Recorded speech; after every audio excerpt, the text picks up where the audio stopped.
জয় রাধেশ্যাম।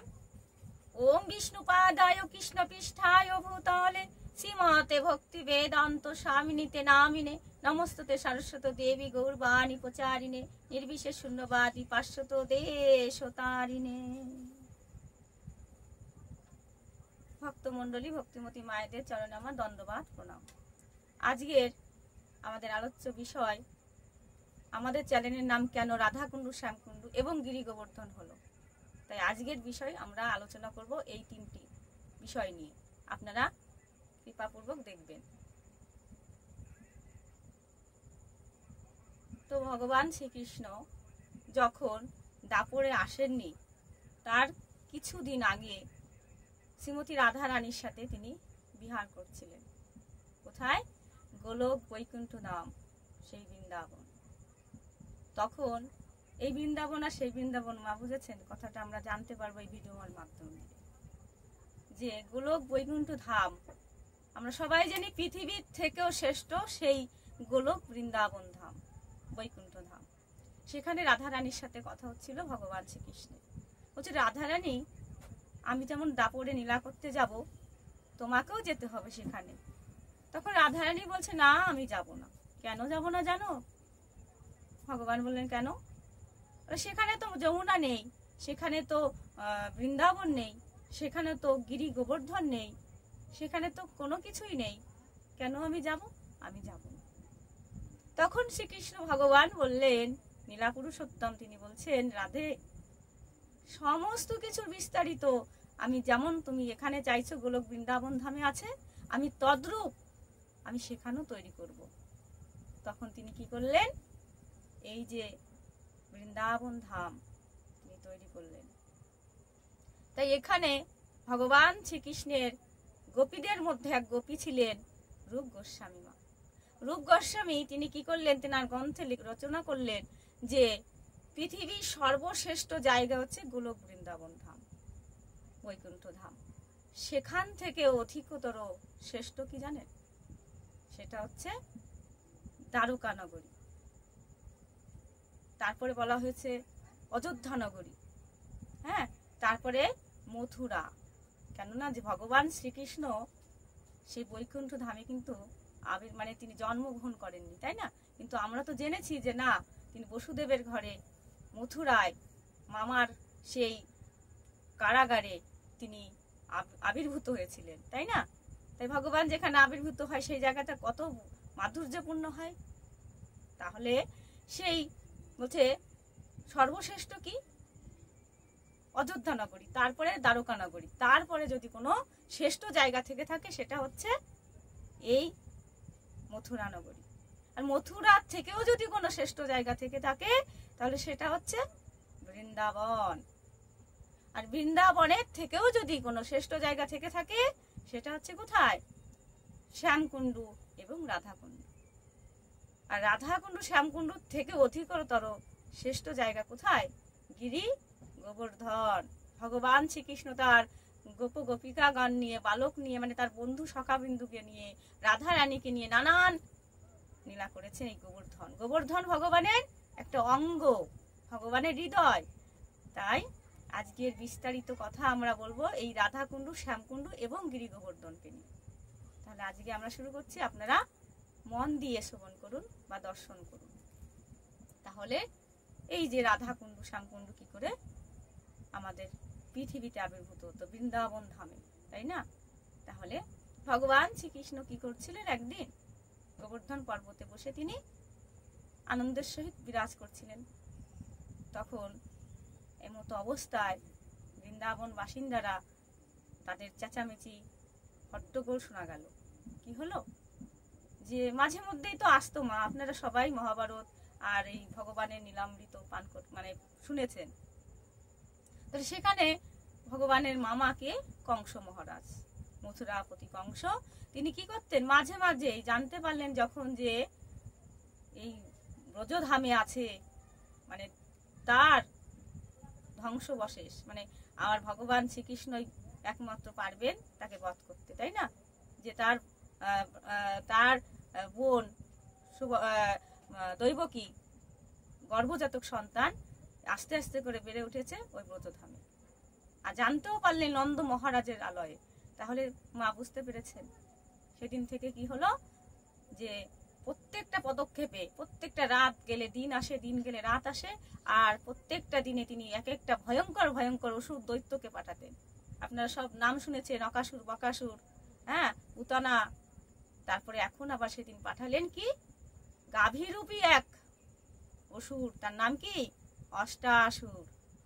সেই অষ্টাসুর তিনি কি করলেন, গাভী রূপ ধারণ করে বৃন্দাবন বাসিন্দা, ব্রজ বাসিন্দাদের, গোপ গোপিকাগণ, সমস্ত বাচ্চা, হ্যাঁ, সমস্ত ভক্ত সজ্জনদের মানে দ্বন্দ্ব, মানে কি করতে লাগলেন বলেন তো, হট্টগোল বাঁধিয়ে দিলেন। সবাই চেঁচামেচি করতে লাগলো, বাঁচাও বাঁচাও বাঁচাও। তো এ কথা কার কানে গেল, স্বয়ং ভগবানের কানে পৌঁছে গেল। ভগবানের যাওয়ার কথা কোথায় ছিল, রাধারানী এবং অষ্টসখীর সাথে দর্শন করতে। সেখানে তিনি কি করবেন, মানে ভগবান তিনি রাধারানীকে কথা দিয়েছেন আসবেন, কিন্তু সেখানে যাওয়া হলো না। তিনি কি করলেন, ব্রজ বাসিন্দাদের রক্ষার জন্য, প্রাণ রক্ষার্থে তিনি কি করলেন, এমন তখন হয়েছিল না মা, যাদের গর্ভজাতক ছিল মায়েরা, তারা সেই আপন ইচ্ছায় গর্ভা মানে ধারণ করলেন। গাভীগুলি যেগুলো গর্ভে ছিল সে তারাও কিন্তু ভূমিষ্ঠ হয়ে গেলেন। হ্যাঁ, তার এই যে অনাচার হতে লাগলো, ভগবান কি পারে তখন রাধারানীর সাথে বিহার করতে? তাই তিনি কি করলেন, ভক্ত সজ্জনকে রক্ষার্থে তিনি সেই অষ্টাসুরকে তিনি দমন করলেন, বধ করলেন। যে গাভী রূপ ধারণ করেছে, এত বড় সাহস, যে গাভী আমার জীবন, তোমার এত বড় সাহস, তুমি এই রূপ ধারণ করে আমার ব্রজ বাসিন্দাদের আহত করছো, নিহত করার জন্য এসেছো, এমনকি আমাকে বধ করতে এসেছো, এত সাহস তোমার। তখন তিনি বধ করলেন। তো বধ করার পরে তিনি আসলেন রাধারানীর সাথে দেখা করতে। অষ্টসখীরা মিলে কি বলছে, যে কৃষ্ণ তুমি কিন্তু আমাদের কাছে এসো না, তুমি এইমাত্র এক অসুরকে তুমি বধ করেছো, তাই তুমি অপবিত্র হয়ে গেছো, তুমি একজন গাভীরূপী অসুরকে বধ করে এসেছো, তাই তুমি আমাদের সাথে মিলিত হতে পারবে না। তো ভগবান শ্রীকৃষ্ণ বললেন, রাধে, আমি যাকে বধ করেছি সে একটা ভয়ানক অসুর ছিল, সে ব্রজ বাসিন্দাদের কষ্ট দিচ্ছিল, মেরে ফেলার চেষ্টা করেছিল, আমাকেও বধ করতে এসেছিল, তাই আমি তাকে বধ করেছি। এতে কি আমার কোনো অপবিত্র হয়? তুমি বলছো আমার দেহ অপবিত্র হয়ে গেছে, তোমার হাত কলুষতা হয়ে গেছে, এটা কি কখনো হয়? বলছে আমি অত শত জানি না, তুমি গাভীরূপী যে অসুরকে বধ করেছো তাই তুমি পাপ করেছো, তাই তোমার এই পাপ দেহকে শুদ্ধ করতে হবে সমস্ত তীর্থেও স্নান করে।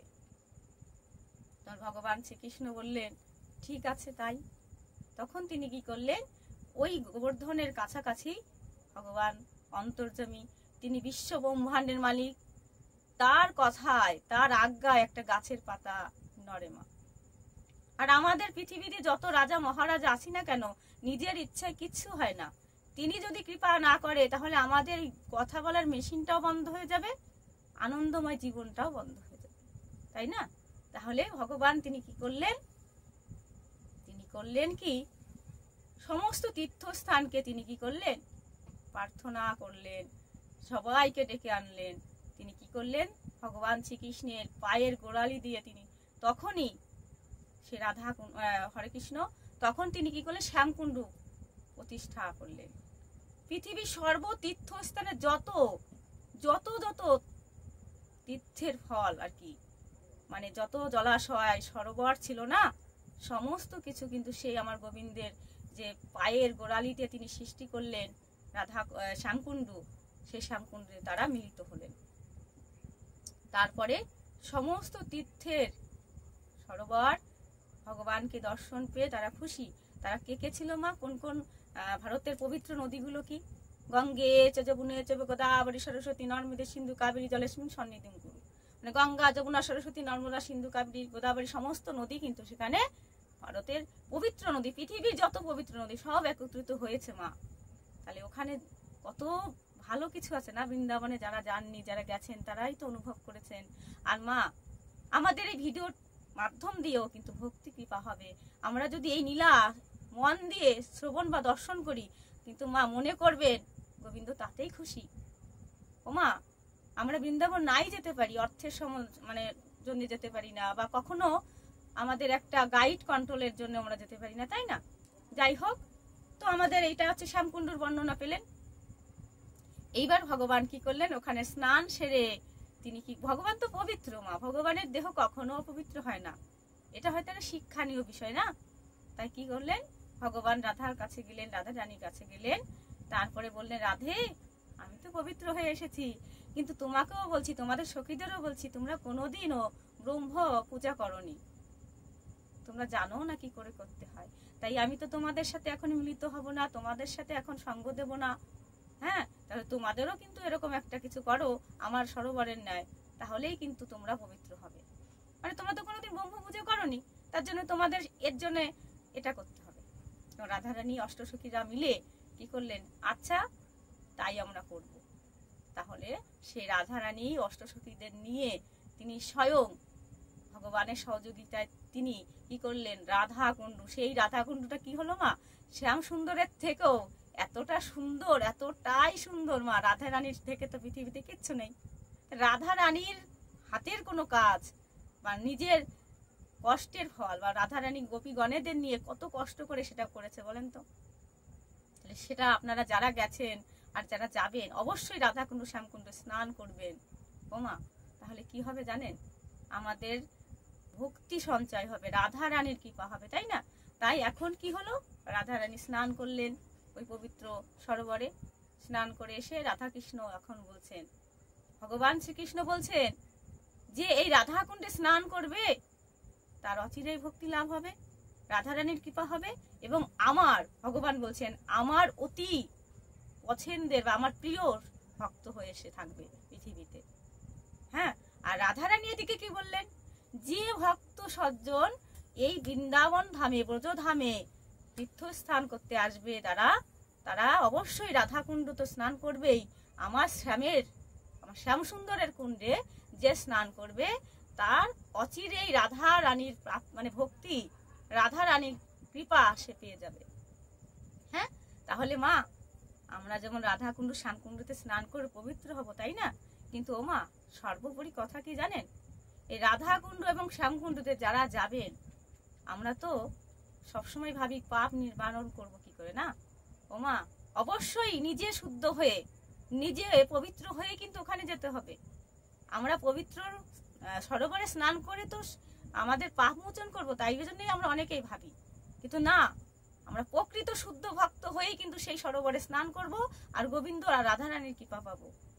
তাহলে আজকে আমরা জানলাম যে আমাদের বৃন্দাবনের সর্বশ্রেষ্ঠ জায়গা হচ্ছে এই 84 ক্রোশ ভ্রমণ করতে হয়, তাই না? তার মধ্যে শ্রেষ্ঠ এই রাধাকুণ্ড শ্যামকুণ্ড দেখার মতো মানে কথা এখানে আছে। আপনারা অবশ্যই পরিক্রম করবেন এই রাধাকুণ্ড এবং শ্যামকুণ্ড।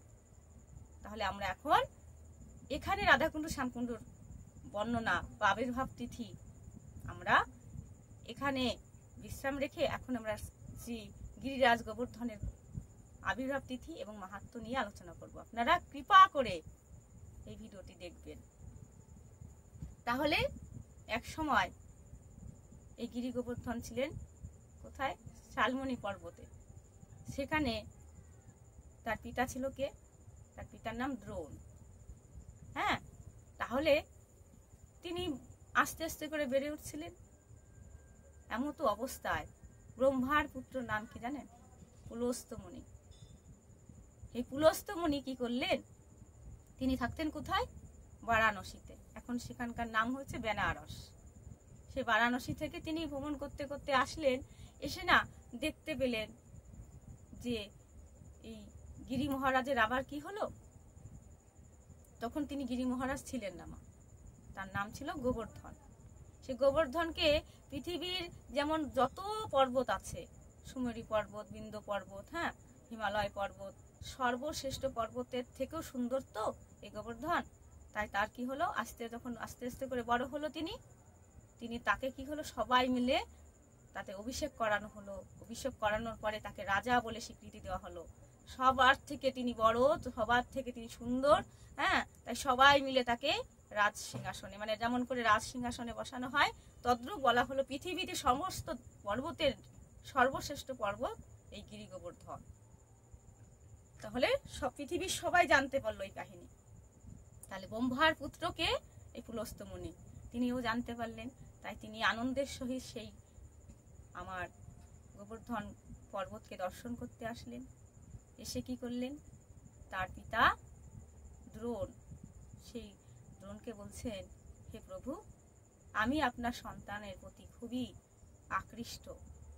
আপনি যদি কৃপা করে আপনার সন্তানকে আমায় প্রদান করেন, তাহলে আমি আপনার সন্তানকে আমার কাছে নিয়ে যাব। আমি ওর মূল বৃক্ষে, মানে আমি হরে কৃষ্ণ, যে ওর সে শিকড়ে বসে আমি আমার ধ্যান করব, আমি উপাসনা করব। হ্যাঁ, আমি ওকে এখান থেকে নিয়ে যেতে চাই বারাণসীতে। তখন দ্রোণ বললেন, কেউ কি চায় মা সন্তানকে দিতে? সে তো খুব কষ্ট পেতে লাগলেন, আর ভাবলেন, না না, স্বয়ং ব্রহ্মার পুত্র এই পুলস্ত্য মুনি, এই ইনাকে যদি আমি মানে রুষ্ট করে দিই, তাহলে তো আমি অভিশাপগ্রস্ত হতে পারি না। তাই তো বাবা হয়ে তিনি পাচ্ছেন না সরাসরি ভাবে তাকে দান করতে। কেউ পারে জগতে মা? কেউ পারে না। প্রিয় জিনিস বা সন্তানকে দিয়ে দিতে কেউ পারে না। তাই সেখানে দ্রোণ বলল একটা কথা, যে মুনিবর, আপনি এক কাজ করুন, আমার এই গোবর্ধনের কাছে যান, তার কাছে জিজ্ঞাসা করুন, সে যদি যেতে চায় তাহলে আমার কোনো অসুবিধা নেই। তাই তখন পুলস্ত্য মুনি কি করলেন, গোবর্ধনের কাছে যে বলল, বাছা, তুমি কি আমার সাথে যাবে? আমি তোমায় দেখে খুবই সন্তুষ্ট বোধ করছি। তোমায় আমি এখান থেকে নিয়ে বারাণসীতে স্থাপন করব, সেখানে বসে তোমার ওই শিকড় তলে আমি আরাধনা করব, উপাসনা করব। তখন তিনি বললেন যে মুনিবর, আমার একটা কথা আছে। বলে, হ্যাঁ। বলছে, আমি ঠিক তোমার সাথে যাব, কিন্তু তুমি যেতে বারাণসীতে যেতে কোথাও যদি থেমে যাও, আমাকে রেখে বসিয়ে দাও, তাহলে কিন্তু আমি সেখানেই বসে থাকবো। এই কথায় যদি তুমি রাজি থাকো, তাহলে আমি তোমার সাথে যাব। এই কথাটা কিন্তু ছিল কথা দেওয়া গোবর্ধনের কাছে। তখন পুলস্ত্য মুনি বললো, আচ্ছা ঠিক আছে, তুমি তো আসো। বলে, আমি তো খুব ভারী, তুমি আমাকে কি করে নেবে? বলে, কেন, আমার হাত দিয়ে তোমায় আমি তুলে নেবো। আমি কি করে নেবো তোমায় ভাবতে হবে না। তুমি কি আমার সাথে যাবে? হ্যাঁ, আমি যাব। কথাটা কিন্তু মনে থাকে যেন, আমায় তুমি যদি আমি ভারাগ্রস্ত হয়ে যাই, তুমি যদি কষ্ট পেয়ে আমাকে রেখে দাও কোথাও, আমি তো সেখানেই আমি অতিবাহিত হব, বা সেখানেই আমি প্রস্থান করব। তখন বললো, আচ্ছা ঠিক আছে। এইভাবে যেতে যেতে না, এক সময় ব্রজধাম বৃন্দাবনে দর্শন পেলেন, স্বয়ং গোবর্ধন পেলেন, আর কে পেলেন, পুলস্ত্য মুনি। সেই ধাম দেখে, পৃথিবীর সর্বশ্রেষ্ঠ জায়গা গোলক বৃন্দাবন ধাম, যেখানে বৈকুণ্ঠ ধাম, ওমা আপনারা অবশ্যই জানেন যে গোলক বৃন্দাবন যেটা কোথায় আছে, বৈকুণ্ঠ লোকে। সেই বৈকুণ্ঠ লোক আর বৃন্দাবনের সাথে কোনো বিভেদ নেই। এটাই যেটা বৈকুণ্ঠ ধামে আছে, সেটাই কিন্তু বৃন্দাবন ধামে আছে। পৃথিবীর কোথাও এরকম জায়গা নেই যেটা বৃন্দাবনে আছে। তার জন্য তো যতই আমরা যা করি না কেন, যতই আমরা বড় বড় তীর্থস্থান যাই না কেন, বৃন্দাবনের সমান কোনো তীর্থস্থান নয়। হ্যাঁ, তাহলে সেই পুলস্ত্য মুনি সেখানে রেখে দিলেন। আর কোথায়, ব্রজধামে রেখে তিনি কি করলেন, স্নানান্নিক করলেন, সেখানে তিনি বিশ্রাম নিলেন। কাকে রেখে? গোবর্ধন মহারাজকে রেখে দিলেন। সেই গোবর্ধন মহারাজ কি করলেন, বেশি করে ভারাগ্রস্ত হলেন। মানে তিনি কি করলেন, এত ওজন, এত বড়, এত ওনার ভার দেখালেন। পুলস্ত্য মুনি এখন বলছে যে, গোবর্ধন চলো, আমাদের যেতে হবে বারাণসীর উদ্দেশ্যে।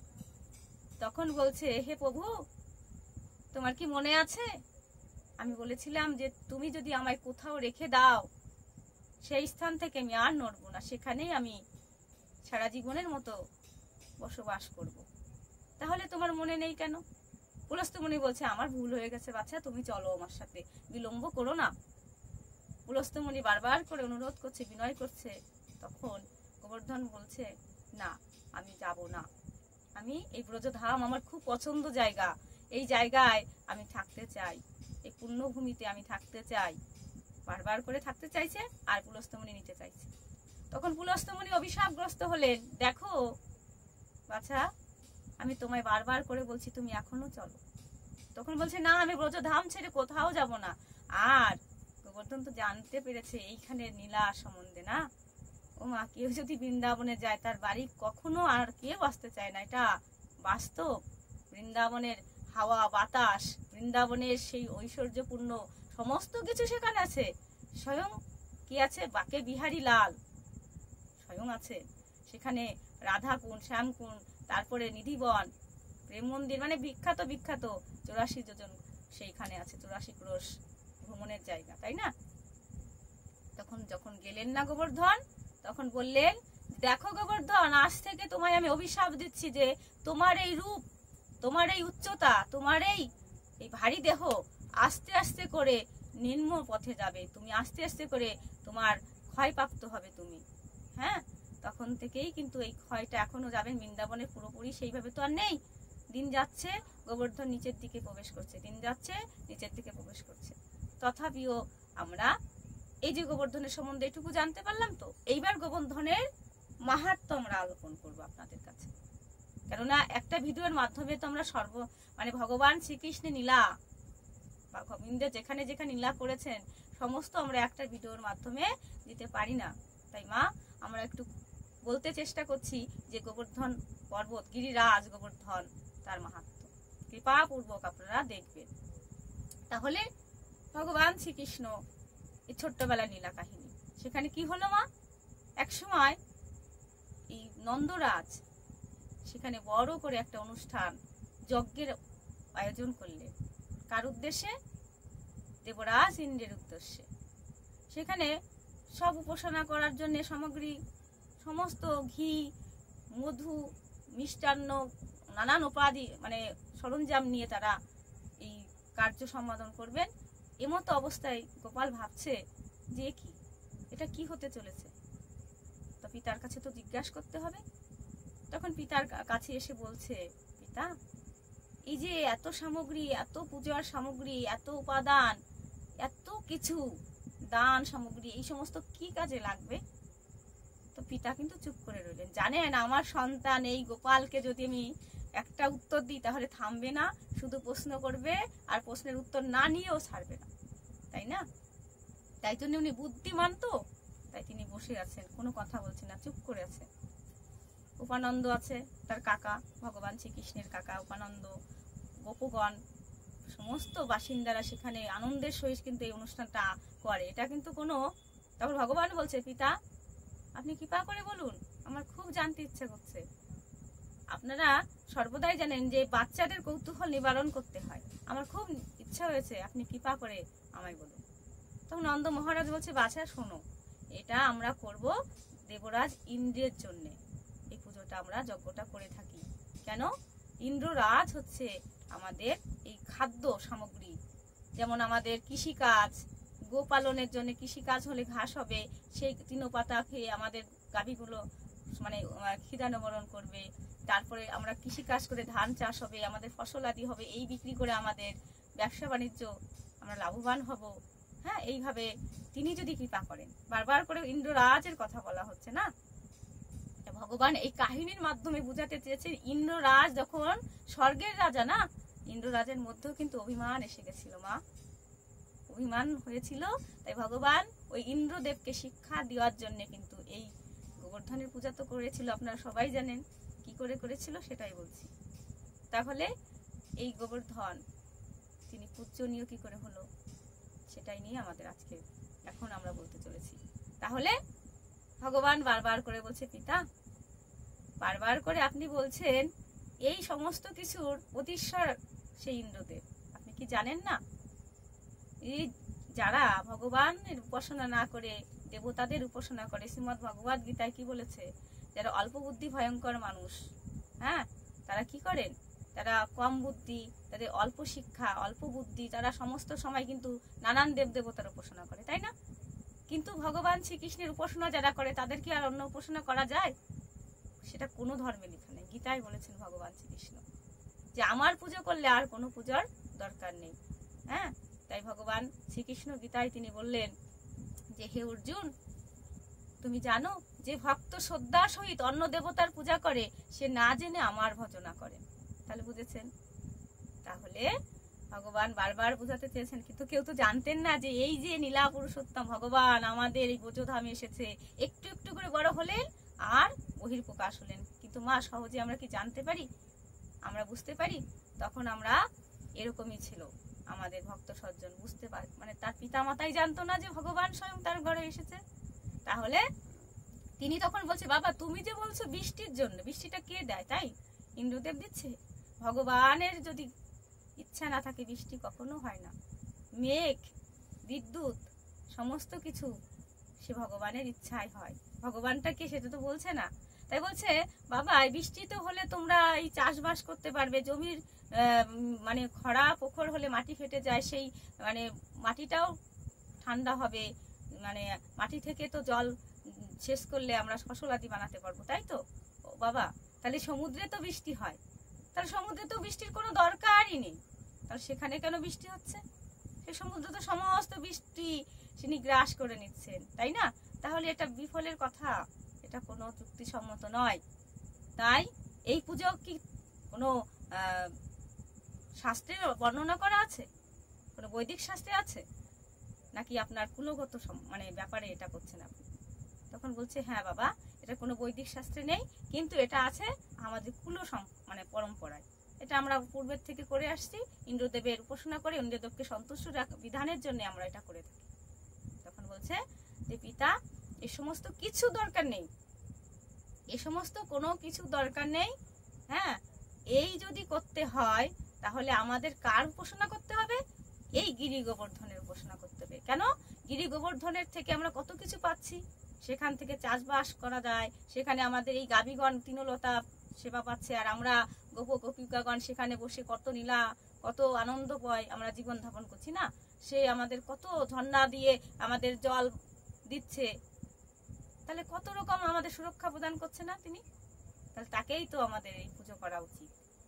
বলছে ঠিক আছে বাছা, এটা আমরা অন্য সময় করবো, কিন্তু এখন আমরা যে সামগ্রী করেছি এই অর্জুন আমাদের ইন্দ্রদেবের জন্য। না বাবা, দেরি করলে হবে না, যা করতে হবে শীঘ্রই করতে হবে। তাই বাবা বলছি, পিতা আপনি কি করবেন, এই সমস্ত ব্রাহ্মণ গোপগণ নিয়ে আপনি এখনই এই যা যা ইন্দ্রদেবের জন্য আয়োজন করেছেন এই সমস্ত কিছু নিয়েই আপনি চলেন, আমরা সবাই মিলে গিরি গোবর্ধনের উপাসনা করি। তখন ইন্দ্রদেব এত ক্রোধান্বিত হয়েছে না, এত রেগে যাচ্ছেন, তিনি তখনও জানতে পারছিলেন না ইনি কে। ভুল ভেঙেছিল মা। তাই আমরা তো এখনো আমরা বুঝি না যে জনার্দন মধুসূদন অন্তর্যামী বিশ্ব ব্রহ্মাণ্ডের মালিক, তাকে অনুসরণ করলে অনুকরণ করলে কি হতে পারে। মা, কৃষ্ণ ভজিবার তরে সংসারেতে আইনু, মিছে মায়াবদ্ধ হয়ে বৃক্ষসম হইনু মা। তাই আপনারা শয়নে স্বপনে সর্বদাই কৃষ্ণ নাম করবেন, হরিনাম করবেন, এটাই আমাদের চাওয়া আর পাওয়া, আর কিছু না। তাহলে সেই গিরি গোবর্ধনের কথা বলাতে বাবা তো ভগবান শ্রীকৃষ্ণের পিতা, তিনিও প্রসন্ন হলেন, ব্রাহ্মণরা প্রসন্ন হলেন, সমস্ত গোপগণ প্রসন্ন হলেন। ঠিক আছে, তাই তো যুক্তি সম্পন্ন কথা, যে গোবর্ধনের থেকে আমরা অনেক সহযোগিতা পাচ্ছি, তাহলে যাই আমরা এই ইন্দ্রদেবের মানে যুক্তি বুঝালেন যে বৃষ্টি আমাদের সমুদ্রে তো দরকার হয় না, কেন সমুদ্রের উপরেও তো বৃষ্টি হচ্ছে, আবার মাটিতেও তো বৃষ্টি হচ্ছে, সবকিছু বৃথা, ভগবান শুধু একমাত্র নিয়ন্ত্রতা, তিনি পার্থিব জগৎকে দেখেন। এই সমস্ত কিছু ভুল ভালো আপনাদের সহমত, তাই আপনারা আমার কথা মেনে চলেন। তা উপানন্দ ভগবান শ্রীকৃষ্ণের কাকা, তিনি বলছে হ্যাঁ আমরা রাজি, আমরা এই ব্রত করতে সমর্পণ।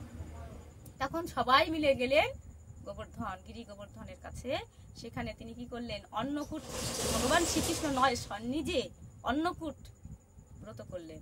সেখানে ভগবান শ্রীকৃষ্ণ যা যা সামগ্রী পছন্দ করতেন, ফল মিষ্টাদি রসগোল্লা, হ্যাঁ নৈবেদ্য, সমস্ত কিছু লুচি পুরি সমস্ত মিষ্টি জাতীয় দ্রব্য দিয়ে ভগবান শ্রীকৃষ্ণ বললেন আপনারা সবাই মিলে এখানে পূজা করেন, আমাদের রক্ষা করবে এই গিরি গোবর্ধন। হ্যাঁ, সবাই মিলে ভক্তি করে গিরি গোবর্ধনের পূজা করলেন, অন্নকূট অনুষ্ঠান করলেন। আর ভগবান তখন বললেন এই অন্নকূট অনুষ্ঠান আমি করছি, এটা যে মানবে না তার কি হবে। এই গিরি গোবর্ধনের গুহায় নানান গর্ত আছে, সেই গর্তের মধ্যে নানান বিষধর সর্প আছে, যারা করবে না, তারা অবজ্ঞা করবে, তাদের কিন্তু এই সর্পঘাতেই মৃত্যু হবে। তাই বুঝতে পেরেছেন? কোনো সময় আবার বললেন এই গিরি গোবর্ধন কি করে, সমস্ত ভক্তের প্রত্যাশা নিবারণ করে, মানে চাওয়া পাওয়া সমস্ত কিছু যা আপনি জীবনে পাননি, যদি গিরি গোবর্ধনকে অনুসরণ করেন, হে গিরি গোবর্ধন আমায় কৃপা করে এই ফলটি আপনি প্রদান করুন, নিশ্চয়ই আপনার কথা শুনবে। বুঝেছেন মা, গিরি গোবর্ধনের মাহাত্ম্য এতটাই। তাই কি হলো মা, এদিকে গিরি গোবর্ধন সন্তুষ্ট হলেন, এই প্রসাদ রূপ ধারণ করলেন। কে প্রসাদ সেবা করলেন? ভগবান শ্রীকৃষ্ণ স্বয়ং। তিনি বলছে আরো দাও আমাকে, আরো দাও আমাকে, আরো দাও। এদিকে ভাবছে কি হলো, ওখানেও কৃষ্ণ এখানেও কৃষ্ণ, হ্যাঁ কি হলো কি হলো, আমরা ওনারা বুঝতে পারলো না এটা কি হতে গেছে। এমতো অবস্থায় ইন্দ্ররাজ তাকে পাঠালেন, তার প্রহরী বরুণদেবকে পাঠালেন, অগ্নিদেবকে পাঠালেন।